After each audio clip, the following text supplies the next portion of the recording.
Dental Fuel, the podcast that focuses on what no one else is talking about: mistakes. The dental world is full of before and afters, and no one is talking about the middle. Dental Fuel brings you the unspoken in between. In this episode, we have Dr. Naved Fatmi, dentist and owner of Health and Wellness Dentistry, 3 successful practices in Florida. Dr. Fatmi is a previous member of the Florida State Board and a passionate educator. In this first episode, Naved shares a clinical mistake and how it ties into identifying your strengths and weaknesses. Let's get into the episode. Naved Fatmi, welcome to Dental Fuel. How are you doing today? Pretty good. Good afternoon.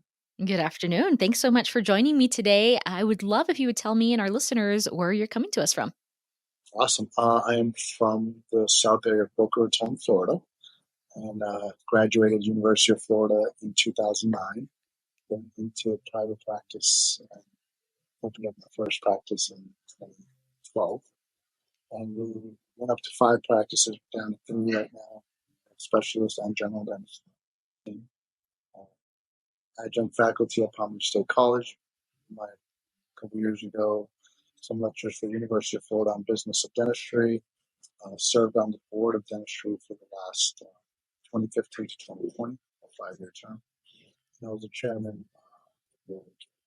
So that's just a little bit about me. Currently, we have 3 practices. And we're happy. Yeah, it doesn't sound like you're busy at all. No, not at all. Yeah. another day at work. That's right. 5 practices. Tell me a little bit about that. How did you scale to be at 5? And is that something that you always thought you would do? I think I knew coming out of dental school that I wanted to be on the business entrepreneur side of dentistry. And it wasn't, the old way of thinking. I feel it's like the number of practices. Now we look at the profitability margin.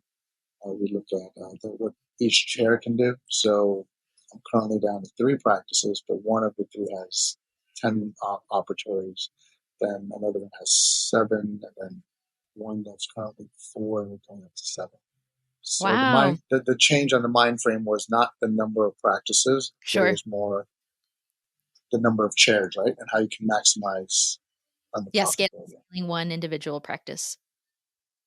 Are you still involved in clinical dentistry? I'm currently practicing 2 days. Okay, at cool. the end of the year, we'll try to limit that down to 1 by the end of this year. I enjoy it. I enjoy taking care of patients, especially those cases that you're changing someone's entire life. Yeah.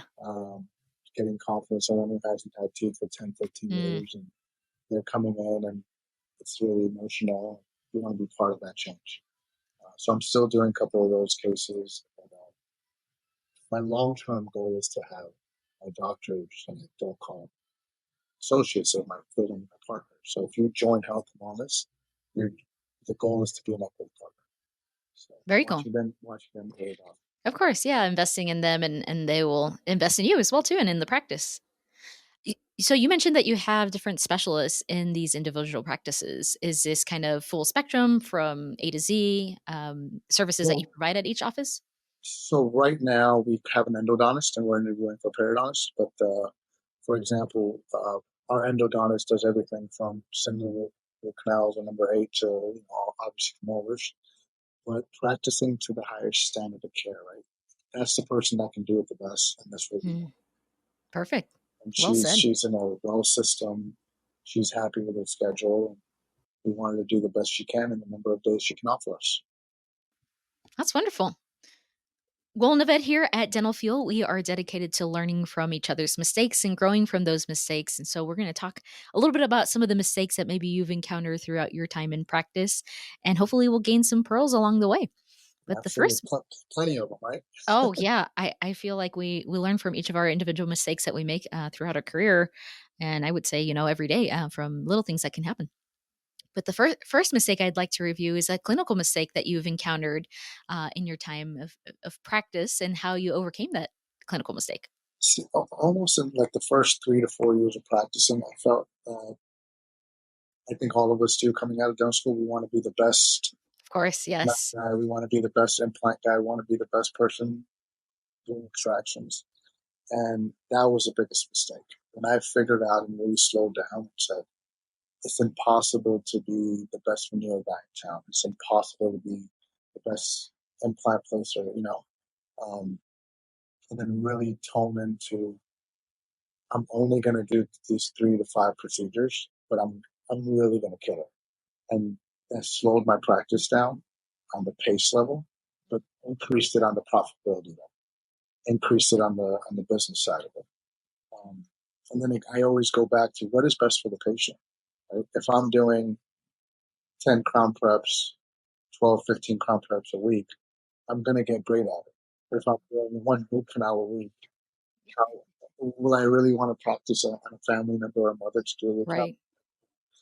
So it goes back to standard of care. It goes back to best practices and what's the best for the patient. So that was a mistake that you learn from.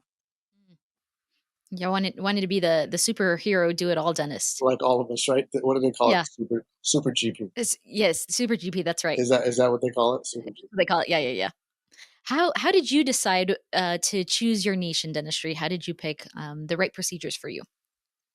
Um, being authentic and honest to myself, right? Being like, okay, this is what I enjoy doing, and I'm going into work because I want to do something, and not because I have to do something. And I know in the beginning of our career, we're placed in these settings and groups that we're just told what to do and we have to do it.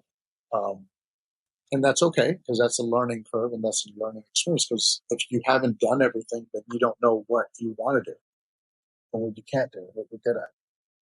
So that's like a big factor, I think, of decision making is what you want to do versus what you have to do. Once you get comfortable knowing that and say, okay, you know what, for the next 6 months, I am going to take a dip, but I'm going to learn and take CE courses and better my treatment planning, better my patient care, then you see that curve go back up, right? Because now you're really the best guy in X, Y, and Z. At this stage of my career, to expand, I think I'm getting doctors to do the procedures they want to do, creating teams, creating the culture, uh, working on profitability. That's where I'm best at. So I want to do that today. That's what I'm going to maximize 8 to 10 hours a day. Naved, for those partners that you bring on to your practice who may be newer dentists who want to try and do it all or are still kind of learning their scope of practice, how do you help encourage them and mold them into finding what they're truly comfortable and what their niche dentistry is? Um, Go ahead and be honest to yourself and learn everything. I'll give you an example that I made a mistake on. I was practicing in an area. I really wanted to do Botox, right, and Juvederm. And so I took these injectable classes. It's a thing to do. It's the thing to do. Yeah, yeah, And yeah. but you're gonna see where I'm leading in with this is took the courses, spent tons of money. You guys Mm, know, they range from what $5,000 to like $30,000 courses nowadays, and didn't realize that the demographics I'm working on is not even accepting my pro fee and hygiene appointments. mm, How am I going to? I wasted not wasted. I put all this money into learning something that I really want to do, but I wasn't set up in the right area, the right demographics, the right time in my career to do that. And probably spent $20,000, $30,000 learning all that wow. stuff, right, in a 2 3 year period, and Yep. realized that the area before I bought my practice that I was in, that wasn't important to that clientele at the time. Their bread and butter was save the tooth first. Hmm. And, hey, give me a partial first. Give me a denture. So what I should have done, taking a step back, Mm, is take courses on,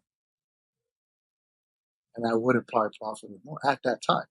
And then jump into, okay, mm. this is going back to want versus need to do, right? Like, this is what I want to do, but this is what I should be doing.